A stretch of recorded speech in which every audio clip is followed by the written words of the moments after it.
It's 2025, a new year and the best time to turn your great idea into a business. Shopify is how you're going to make it happen. Let me tell you how. Shopify makes it simple to create your brand, open for business, and get your first sale. Get your store up and running easily with thousands of customizable templates. All you need to do is drag and drop. Their powerful social media tools let you connect all your channels and create shoppable posts. Established in 2025. Has a nice ring to it, doesn't it? Sign up for your $1 per month trial period at shopify.com/promo. All lowercase. Go to shopify.com/promo to start selling with Shopify today. Shopify.com/promo. Love, exciting and new. Hello, Hannah Waddingham here. Have you seen the fabulous new Sun Princess? World-class entertainment, exceptional dining, and the greatest pizza ever. It's Don't miss our Come Aboard sale with up to 40% off and free room upgrades. Visit princess.com or call your travel advisor to book. Princess Cruises. Terms and restrictions apply. Offer ends 2/28/25. Ships of Bermudan and British Registry.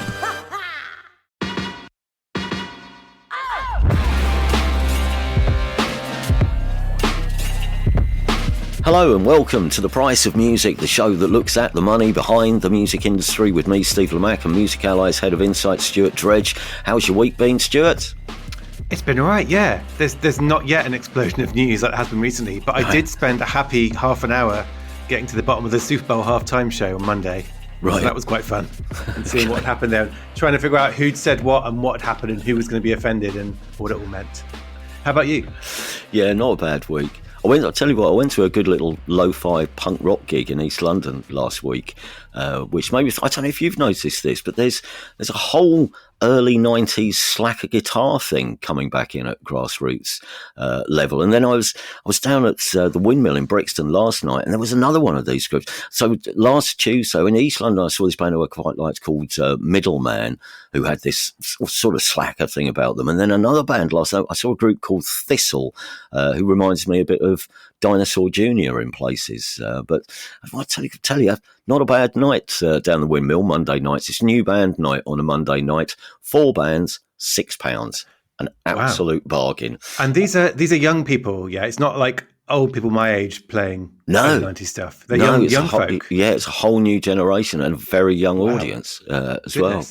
As I say, and a bargain at £6, which leads us nicely into our first story, I think, because we have talked a lot on this show about, concerns over gig ticket prices here in the UK. Well, similar concerns in America. The Fix the Ticks coalition have been, very vocal in the last few days, Stuart.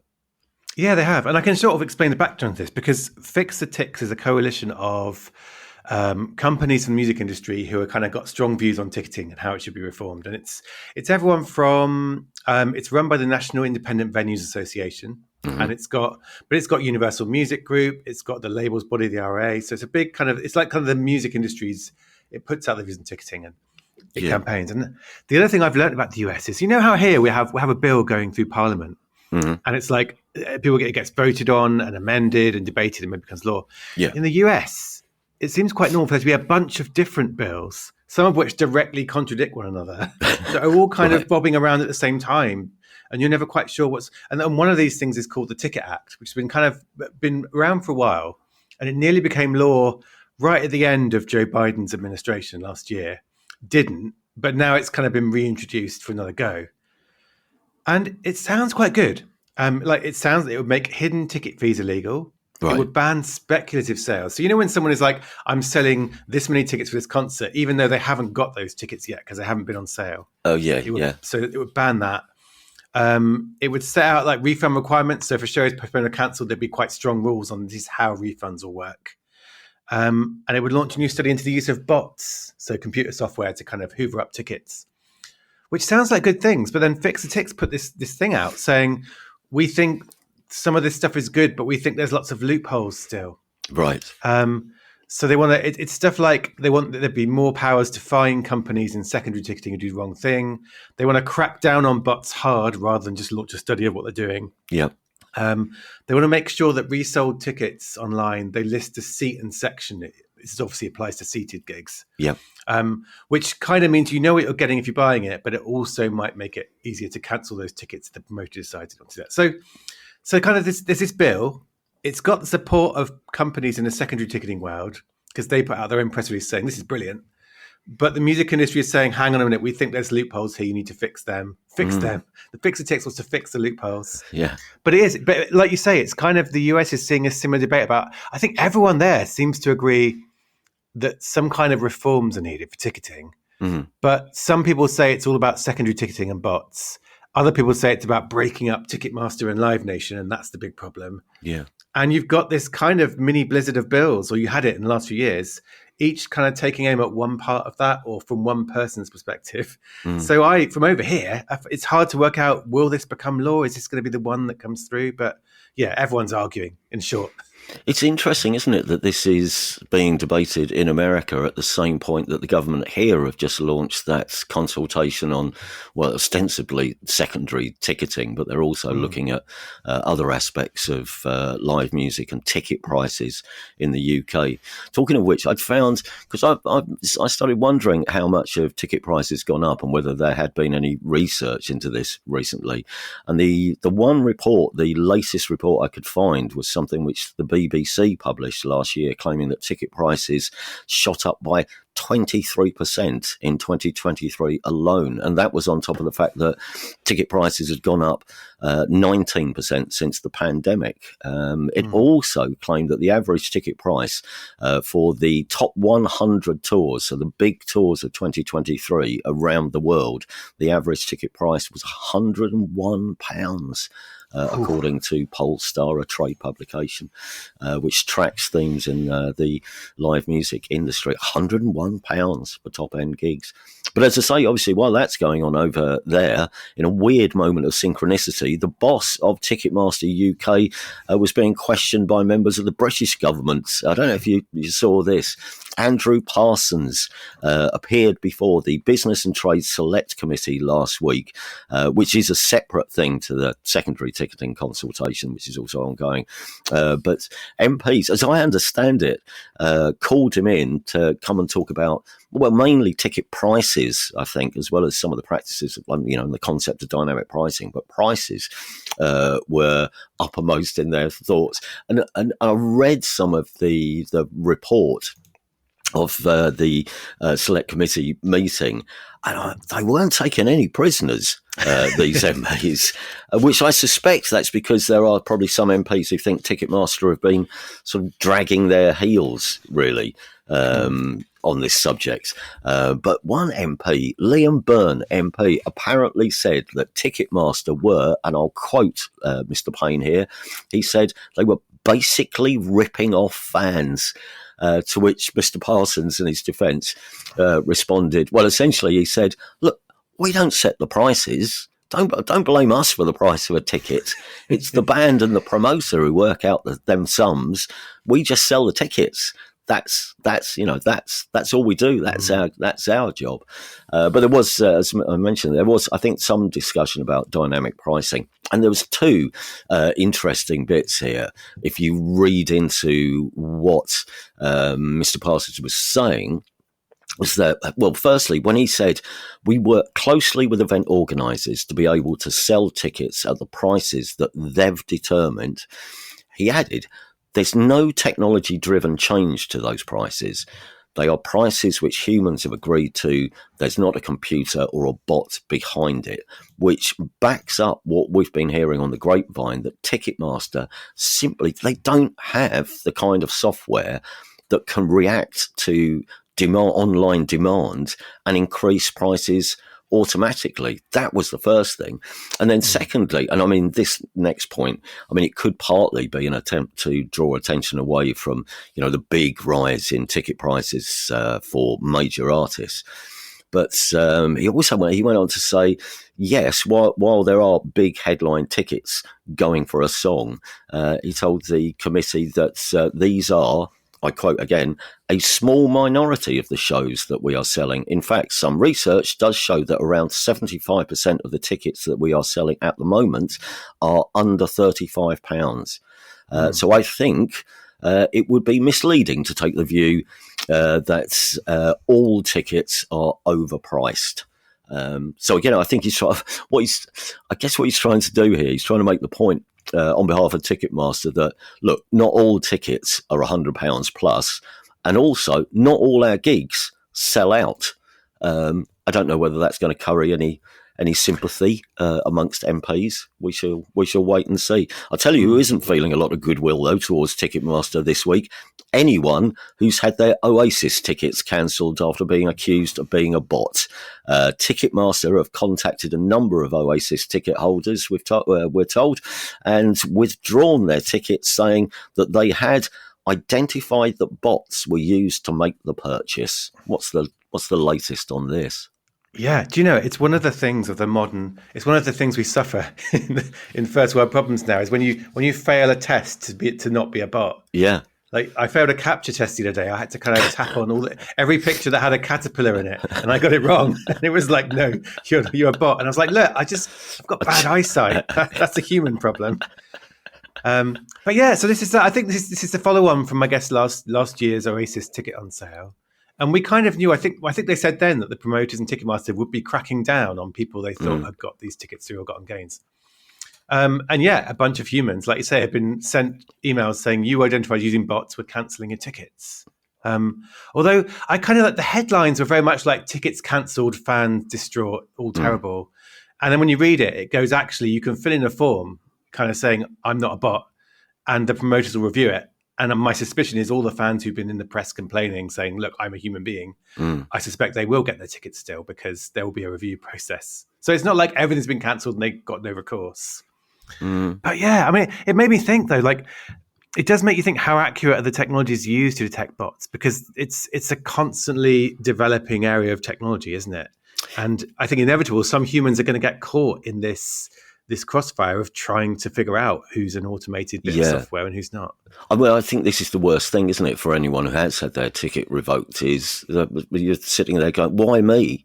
Why have you identified me? What's the criteria? How come you think I'm a bot? And that's the question, which, you know, we've sort of want the answer to, you know, because how are they doing it?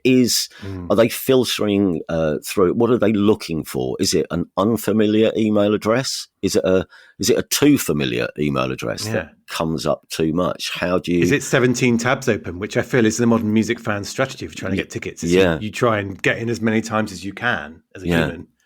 I mean, it all comes down to how do you spot a bot. But the thing about, and I'm no expert, of course, but from conversations I've had, all the companies are really looking for, all they really can do, even with the, you know, whatever technology they have, a lot of it comes down to what are we looking for, and they're looking for patterns and anomalies, really. But it's all part of a much bigger war against the touts on a bigger level.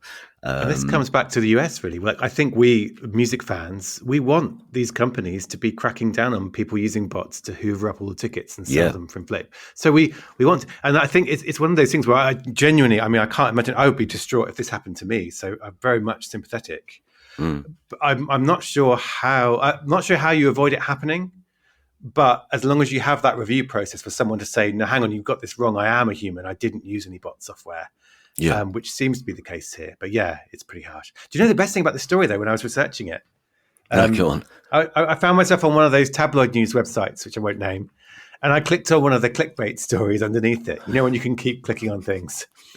And it was busy day in the office, was it? It was. I was hard researching this podcast, and the headline was "90s rock star looks unrecognizable as his band gets ready to support Oasis." Right. And so I clicked through, and it's John Power from Cast, who looks absolutely 100% recognizable as what John Power from Cast should look like 30 years after he was in the charts before. You know. So you're sort of seeing around this. There's already the clickbait is already building up about anyone involved in these gigs. Yeah, of course. But I think the fact these fans have got publicity, and it's been all across the media, hasn't it? I think it has. They'll get their tickets, I hope, because they have a case of saying, you know, as long as they didn't use bot software, which I don't think fans do. It's about touts, isn't it? About touts at scale. It's not about fans. Yeah, if anyone is listening who's had their ticket withdrawn, we'd love to hear from you. priceofmusicpodcast@gmail.com. And what is the process of appeal? And if you've had your tickets returned to you and you don't appeal, what's the refund process then? Do you get your money back? And if you get your money back, do you get all your money back, including all the booking fees? You see, I hope so. I'd love to know. And get down the windmill. Take all your friends with the money you saved. £6, 4 bands. You can see and get to the bar. Yeah. Just to finish on the tout thing, because it did remind me after one of our, I think it was one of our live meetings. We went to the pub afterwards, and I spoke to a couple of guys from ticketing companies, and they make this, because the whole tout thing is so much bigger and better organised than I think even we can imagine. And they were saying, the touts are always trying to stay one step ahead, while all the ticketing companies, it's like a spy film.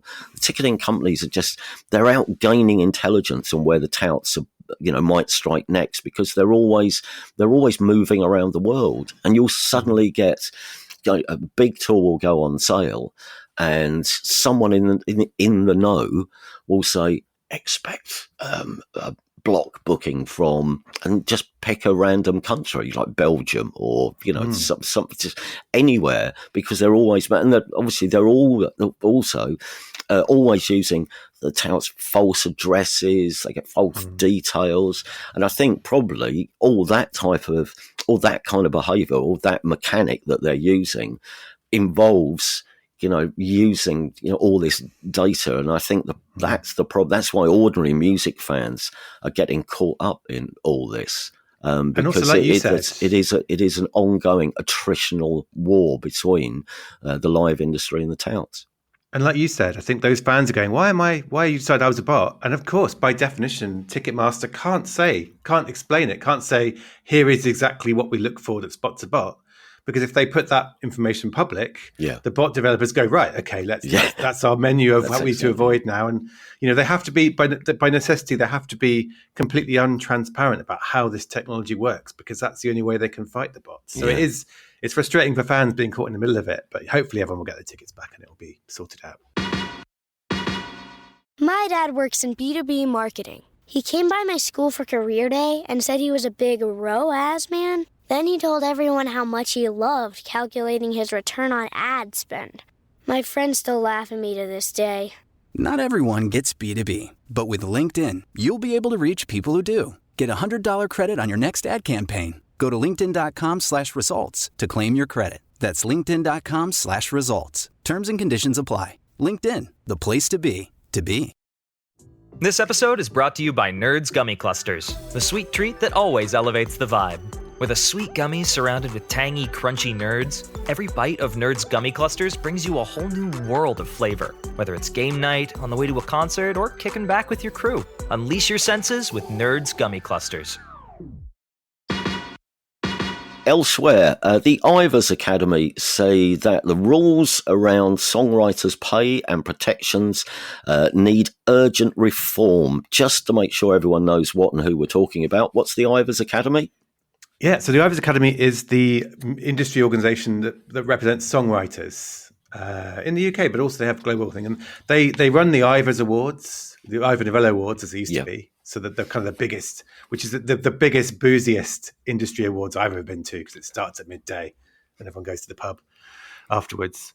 And it's increasingly, so they do a lot of things with songwriters. They do education, they kind of thing, but they also do advocacy, don't they? So they're in these government meetings about what to do about the streaming economy, and they're kind of campaigning. And it's two people, actually. It's Roberto Neri, who's the boss. He's like a publishing industry veteran. But it's also Tom Gray, the chair, who we've talked about before. Tom Gray of Gomez, of politician or attempted politician. And he's been a long-time activist, hasn't he, for saying this is what's wrong in the market. Yeah.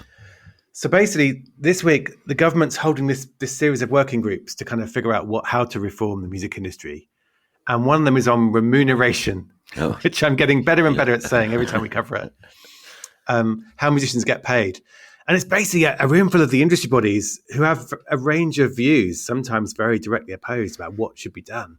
And this week, the Oasis Academy, so Tom and Roberto, are going in and saying, right, here are our ideas about what you should do to improve things for songwriters. And it was interesting. So they set out a bunch of kind of things. They want a minimum daily allowance, so like a per diem for songwriters when they're working with artists, if they're working with artists in the studio or kind of creating songs with them. Yeah. They want labels to assign 4 royalty points from recordings to the songwriters of those songs. So we've kind of talked about this before, haven't we, when Ray was talking about it at the Brits. But if you're a songwriter now, you get paid for the publishing royalties of a recording, but you don't get paid for the actual streams of that recording itself. They go to label and artist. So what they're saying is actually set aside 4% of the royalties from recordings for the songwriters, because that kind of ups their earnings. They also want streaming services to pay more to longer pieces of music, which I think is about things like classical music and jazz, where, you know, you might have like a 12-minute or longer piece of music, but you only get paid the same amount as a 3-minute pop song. So they want to change that.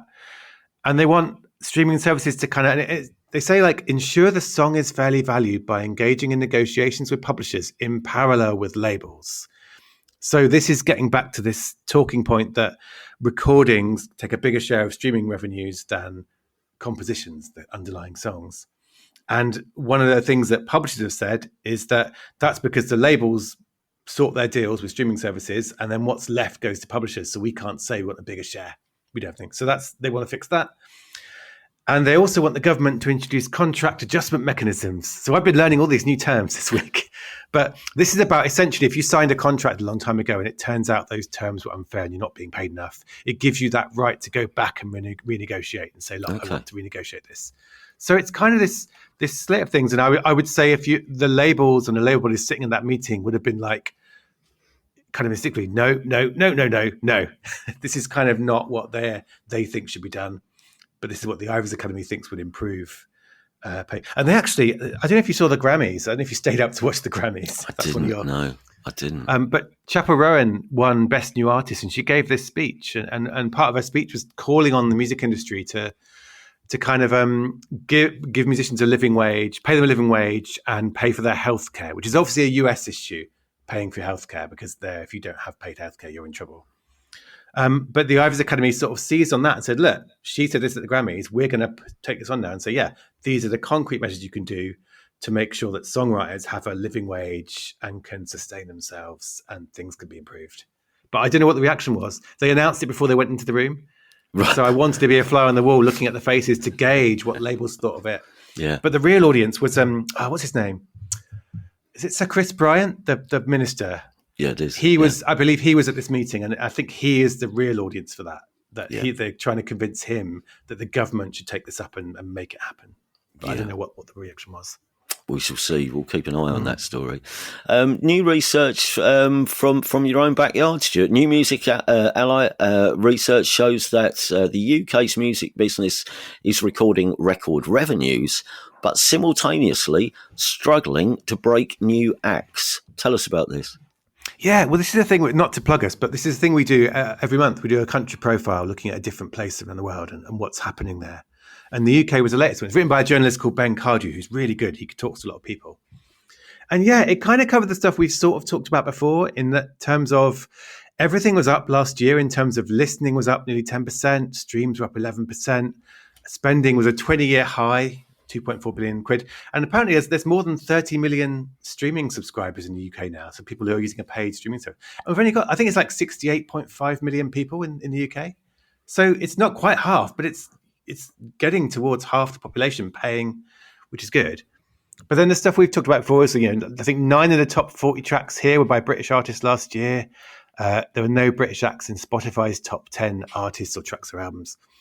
And what this piece of research did was it kind of talked to people, and it talked to actually Dr. Jo Twist of the BPI, and she was pretty open about what she sees as the issues. And it's partly about the big US stars. So that was like a very big year for Taylor Swift and Sabrina Carpenter and Billie Eilish and so on last year, including in the UK, because this is one of the key markets for them.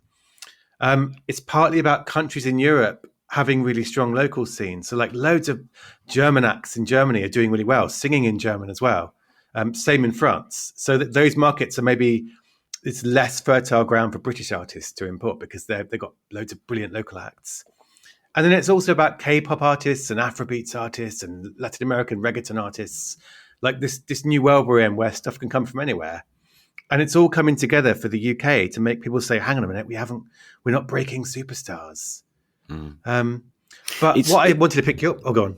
No, I was just going to say at that point that we're not making it easy for ourselves, and neither is anyone else. I mean, if you're going to break an artist, there is a tricky point where you can get so far, but only so far, before you really have to go and work, around the world. And it's so expensive for bands to obtain visas to the United States, to get a visa and then pay for a visa and then tour in America. And I don't see that getting much easier anytime soon.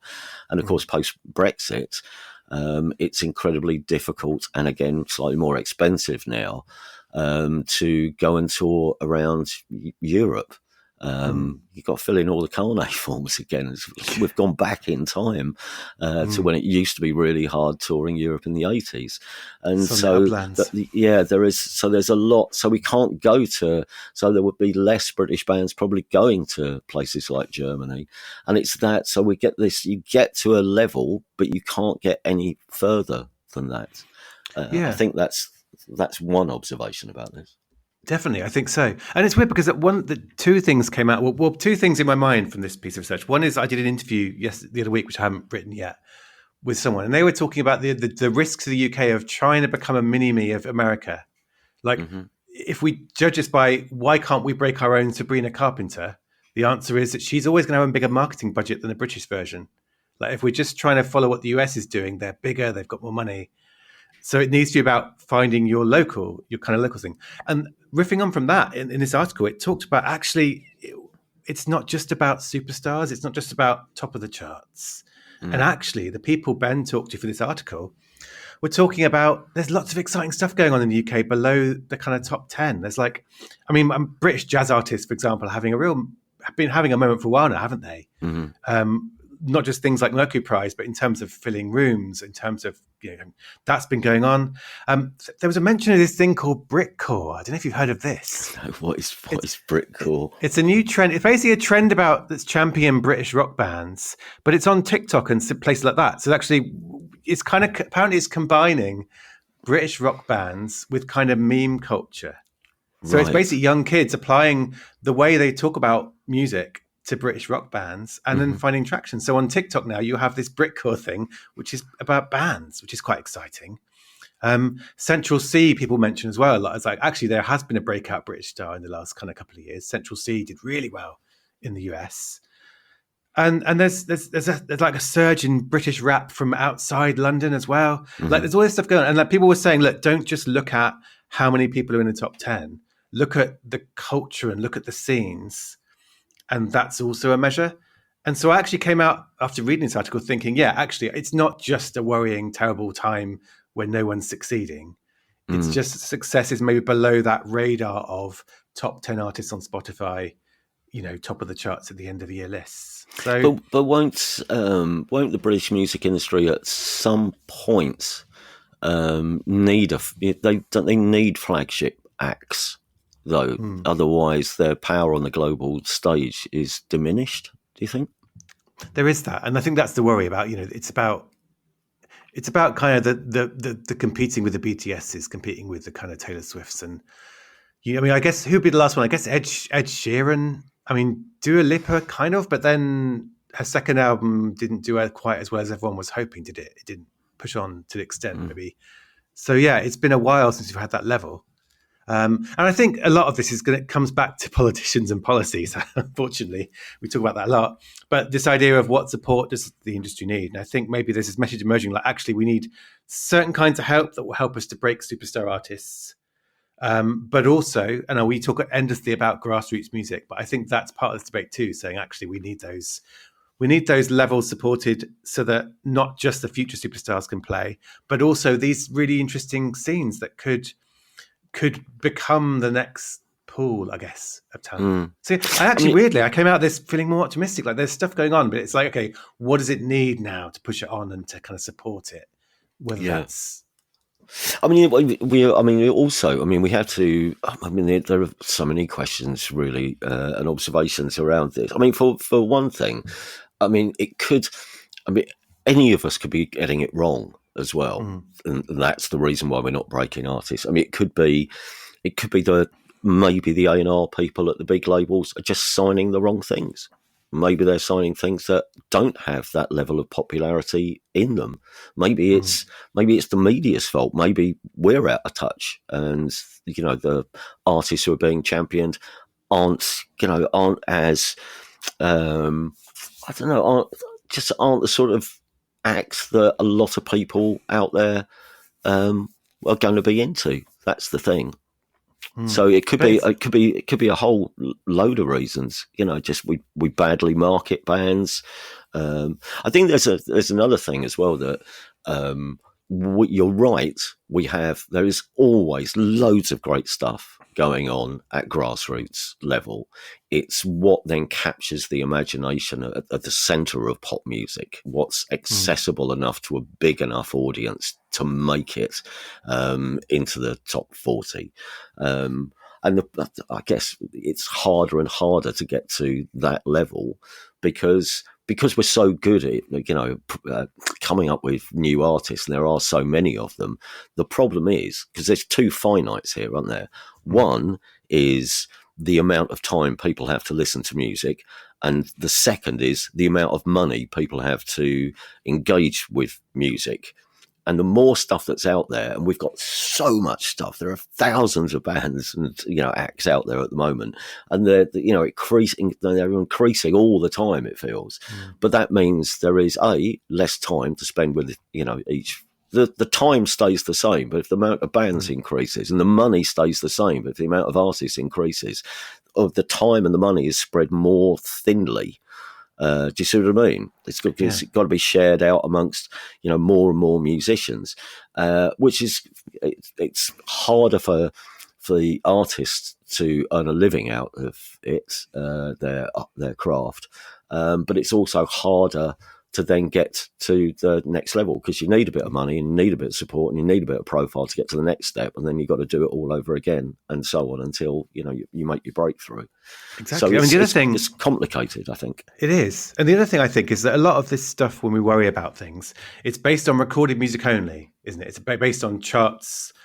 It's based on, but at our conference recently, I think someone was talking about Bring Me the Horizon as an example, and how much money they make from things like merch, because they have got a really good relationship with their fans, and they're really good. And so when they put something out, it sells out straight away. Yeah. And so I think that's another thing of success is like, it's not just about charts, it's about are there artists who are sustaining themselves in other ways, and that's kind of the unmeasured side of the industry, because no one likes to come out and say, hey, we made 5 million quid from merch last year. That's not a thing you do as an artist, really. So I think there's a lot, but like you say, it is all interesting, and a lot of it is geared towards, right, can we have more support for the industry to help us break superstars? Yeah. And then at the other side is, can we have more support to make sure the grassroots structures stay there to support everything going on? So I feel quite optimistic. I feel more optimistic after reading this article and talking about it than I did maybe a couple of weeks ago when everyone was talking about just there's no one in the charts, it's all going to pop. Yeah, yeah. But you are the glass half full to my glass half empty. Yeah. This episode is brought to you by Abercrombie. Build your fit to the day with Abercrombie's newest denim drop. Here's where to start. Abercrombie's 90s straight jean goes with any shirt from tees to sweater polos. Super versatile. Their loose and baggy jeans are more trend forward, so you can grab those and go out with your friends. Abercrombie's denim fits come in a range of washes. Build your looks around Abercrombie denim. Shop online or in store. Membership means more with American Express Business Gold. Earn 4 times membership rewards points in your top 2 eligible spending categories every month, including eligible U.S. advertising purchases and select media, and U.S. purchases at restaurants, including takeout and delivery. What are you waiting for? Get the card that flexes with your spending every month. Terms and points cap apply. Learn more at americanexpress.com/business-gold. Amex Business Gold Card. Built for business by American Express. But it's actually interesting. You mentioned, merch and engaging with fans, because we'll finish with this week. Because you were only saying the other week that maybe even in this day and age of social media, maybe it's time for artists to try reaching their fans in different ways. Maybe go old school, bring back the mailing list. Just change the way that artists communicate with their fans and take control of the things which they'd like to share with their audience. And now, of course, now we know what's behind all this, because Stuart Dredge favourites, the Black Crowes, have relaunched their Crowe-Mafia club for superfans. What a day that must have been in the Dredge household when you read that.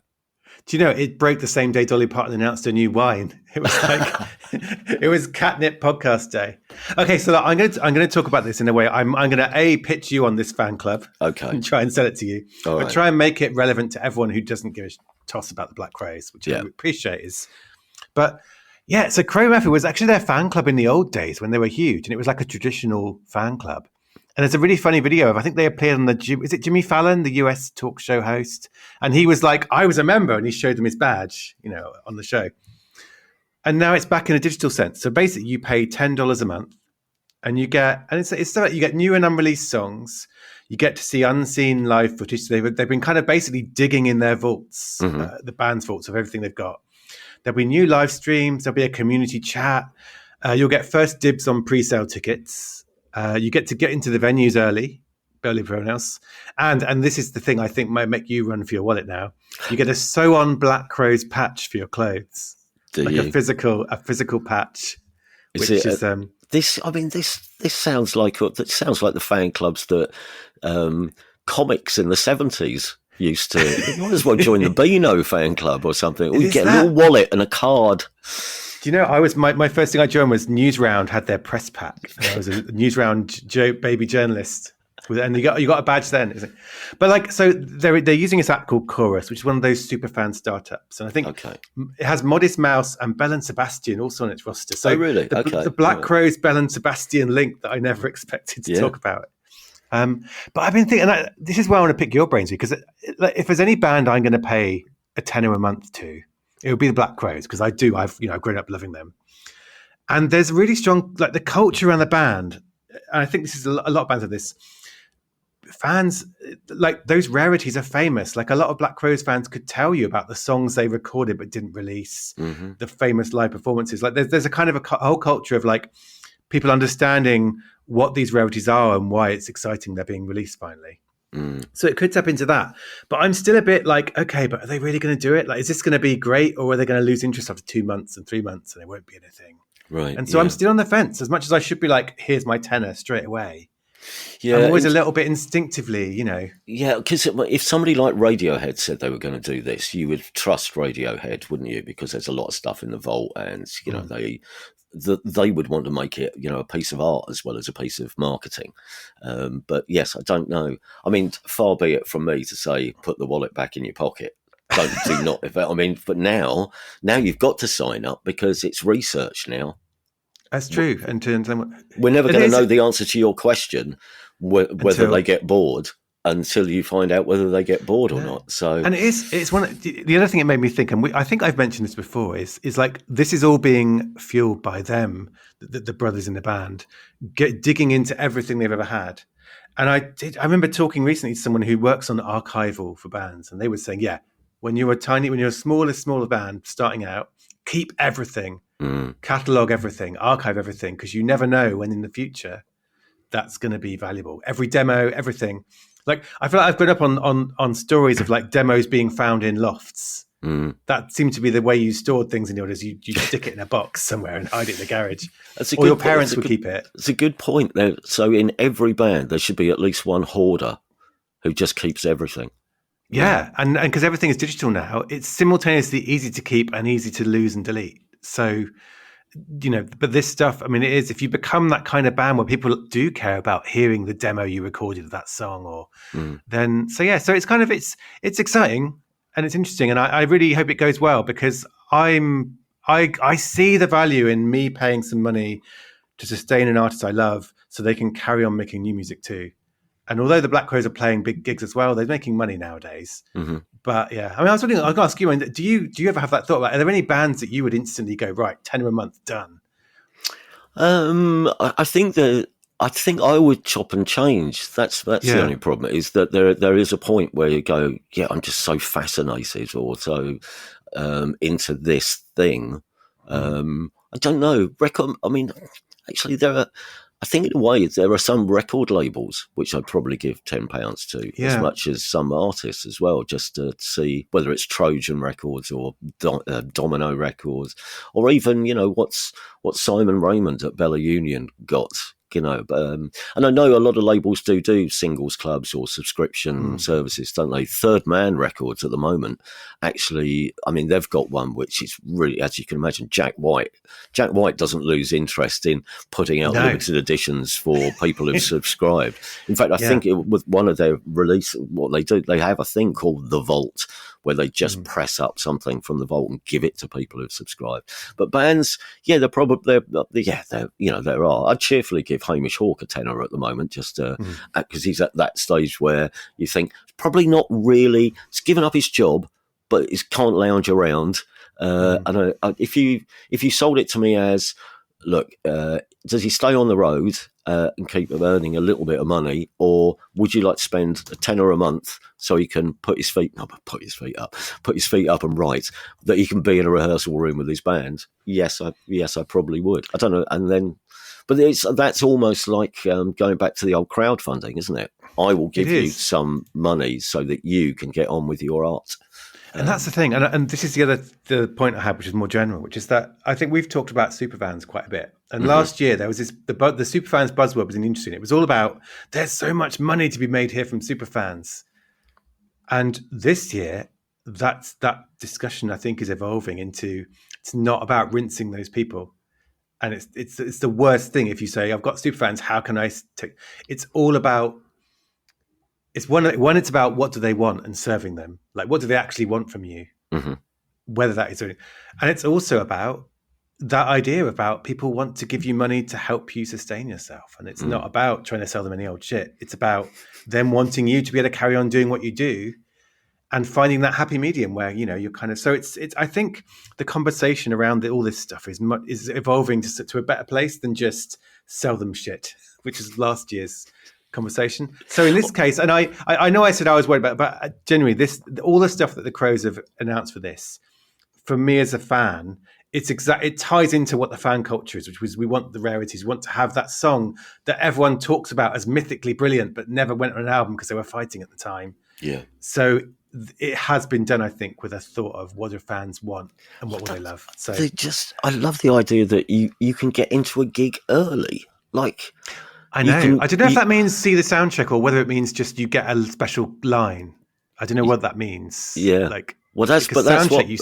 That's what I want to see, though. I just want to see everyone with their Black Crowes patch all stood in a line just to see what a line of Black Crowes fans, super fans, looks like. And that's the point. Like they've said, the idea about these patches is you wear it so you can recognize each other at the gig. Which again, I think, and I know that is funny, but there's something really powerful and interesting there about taking this online thing into the real world and saying, I remember going, when I was in my early 20s, I remember going to Camden meetups. It was mainly of like chat rooms, like we were on a certain indie chat room and going and meeting people and how powerful that was, meeting someone who you only knew as this name online. So there's something there. So yeah, if I get the patch, I will absolutely be wearing it and going to gigs and sort of. If you get the patch, you'll have to take a photo and put it on our social media streams. Yeah. But we're out of time. That's it for us this week.